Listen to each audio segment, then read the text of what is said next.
Bonjour YouTube, comment ça va? Moi ça va très bien. Aujourd'hui je vais vous parler d'un sujet que je suis en train de traiter dans mon mémoire.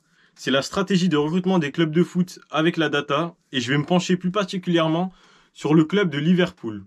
Avant que la vidéo commence, comme d'habitude, il y a mes réseaux sociaux, on s'abonne, on like, on partage et on commente la vidéo si on a envie que je parle d'un joueur en particulier, d'une équipe en particulier ou d'un sujet.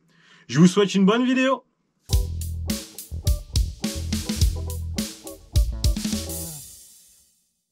Liverpool, ils ont décidé d'adapter leur stratégie de recrutement sur l'analyse de données. Ils ont engagé Damien Comolli, qui est connu notamment pour son passage à Tottenham avec les signatures de Luka Modric ou encore Dimitar Berbatov. Il a été viré quand même en 2012 parce que les résultats n'ont pas été satisfaisants. Et ce n'est qu'en 2016 où ils ont décidé d'engager Michael Edwards comme analyste de données. Il a travaillé en collaboration avec Dave Fellows, qui était le responsable de la cellule de recrutement, et 4 autres analystes vidéo. C'est un nombre important d'analystes vidéo parce que généralement les clubs de foot professionnels, ils engagent qu'un seul analyste vidéo. Et l'objectif de cette cellule de recrutement, c'était de trouver des joueurs qui avaient un profil qui pouvait correspondre au jeu de Jürgen Klopp. Ensuite, un point phare de cette stratégie, c'est de ne pas avoir peur de vendre les meilleurs joueurs.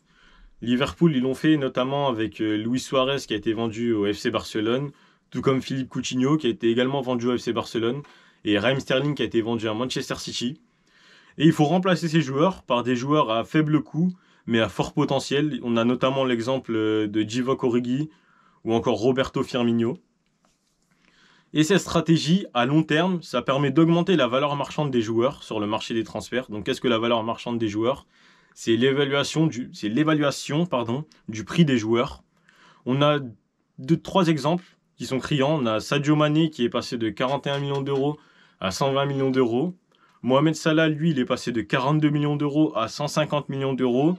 Et Virgil van Dijk qui est passé de 87 millions d'euros à 90 millions d'euros. Cette stratégie, elle a bien fonctionné puisqu'en 2019, Liverpool, ils ont gagné la Ligue des Champions. Et ensuite, lors de la saison suivante, en 2020, plus de 30 ans après, ils ont regagné la Première Ligue. Et aujourd'hui, ils continuent encore d'utiliser cette technique et cette stratégie de recrutement, notamment avec le recrutement de joueurs comme Tsimikas, Jota ou encore Konaté ou Wijnaldum. Et l'objectif de Liverpool, c'est vraiment de construire un grand club sans dépenser énormément d'argent sur le marché de transfert comme des clubs comme Manchester City qui sont financés par des grands émirs et chefs d'État de pays. On a l'exemple Manchester City, c'est le président de l'Arabie Saoudite qui finance Manchester City et le Paris Saint-Germain, c'est le président du Qatar. J'espère que cette vidéo vous a plu. En tout cas, moi, j'ai pris vraiment du plaisir à la tourner. Ça me fait plaisir de vous partager mes recherches pour mon mémoire. On se retrouve très prochainement pour une nouvelle vidéo. Avant ça, on like, on s'abonne, on partage, on s'abonne aux réseaux sociaux. Ça se passe juste ici. Et moi, je vous dis à plus!